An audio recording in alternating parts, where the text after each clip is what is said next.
Sige na. Okay, good morning, ladies and gentlemen. This is Professor David J. De Los Reyes. What I will be discussing this morning will be the installation of the power supply of my touchless trash can. Okay, I just bought a touchless trash can from Amazon. This is a 13-gallon thing, and they should be touchless. The power supply of this one is actually for type C or the size C battery, 4 pieces of that one, so it will be 6 volts. So if we try to open this one,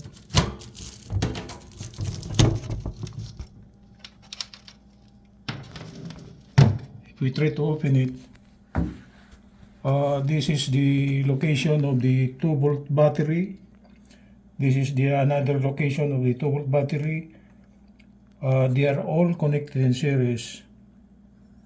Okay, so 4 times 1.5 will be 6 volts. I don't like to use a battery because sometimes when we are operating the trash can,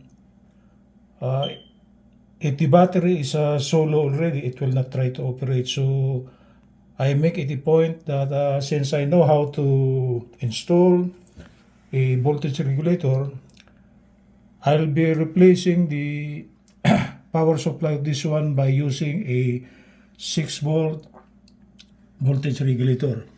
So I installed here a 6-volt voltage regulator. That's the voltage regulator. Okay. That's the one. Okay. The input of this one is 12 volts and the output is 6 volts. So it's just good enough for the power supply of this touchless trash can. I soldered the negative terminal here. The positive terminal is actually on the other side, this one here. Okay, and for a 6-volt regulator, the voltage input is actually terminal number 1. This is the one coming from the adapter. This is the passive supply. Terminal number 1 is the voltage in. The middle terminal is actually the ground, and the voltage output is actually the third terminal, this one here. So this third terminal goes to the positive. Okay, and since the ground for both the input and output are the same, this is the ground for the input, this is the ground for the output, they are common. Okay, so it is connected at the middle terminal. So this is now the replacement wiring of the required voltage regulator needed to operate this what they call this touchless trash can. So I will try to put it back. Okay, I will try to put it back. And if we try to trace it, this is the wiring that goes, okay, it goes up here. Then it goes on top over here. It goes down here. Okay, that's the wiring that came from the connection of the touchless trash can. And this is the adapter. This adapter here is, I will try to plug it, remove it. The voltage input of this one is 120 volts since we are here in the USA. And the voltage output of this one is actually 12 volts DC. So the voltage input going to the regulator inside is actually 12 volts. And since I installed a 6-volt regulator, if we try to input on the If we try to inject 12 volts on the input, what will come out will be 6 volts, and that will be the needed power supply of this touchless trash can. There is a switch at the back. Okay, so I will try to switch on this one now.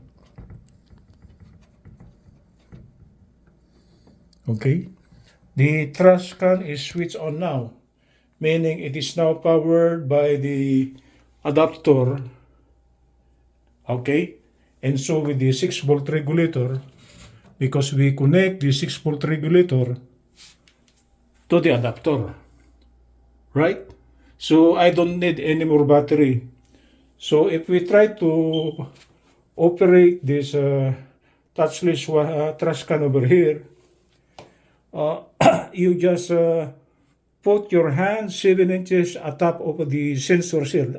These are the sensors. Okay, we try to operate it.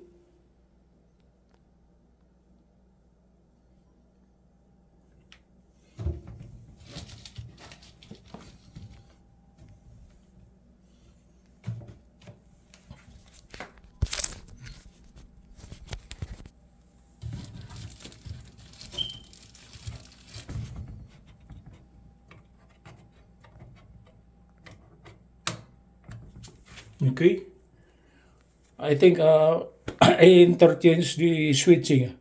If we try to operate it, we'll just put our hand over here and it opens. Okay, after 6 seconds it will close. Okay, again we'll try it. It opens. After 6 seconds, you throw your trash, then it will close automatically.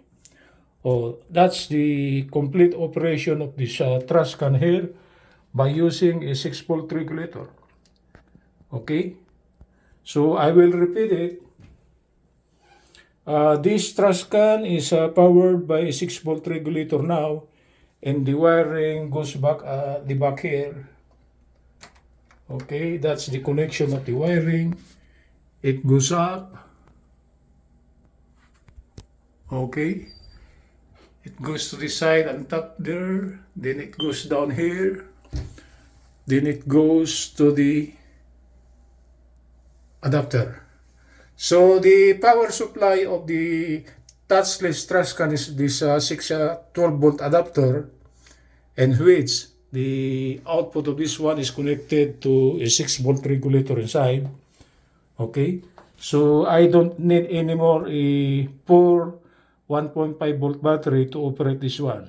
Okay, we'll try one more time if the touchless trash can will really operate by just waving our hand over here. Okay, it operates. Okay, that's it, guys. That's the complete installation of the power supply of this touchless trash can. Okay, by using a 6 volt regulator instead of using poor 1.5 volt battery size C. So I eliminated buying a what they call this 1.5 volt size C battery, because I got already the 6 volt regulator inside, and which its power is emanating from this 12 volt adapter. Okay, good morning from Los Angeles. This is Professor David J. De Los Reyes. We'll try one more time. Okay, it works good. After 6 seconds, it will close. Okay, that's it. Good morning.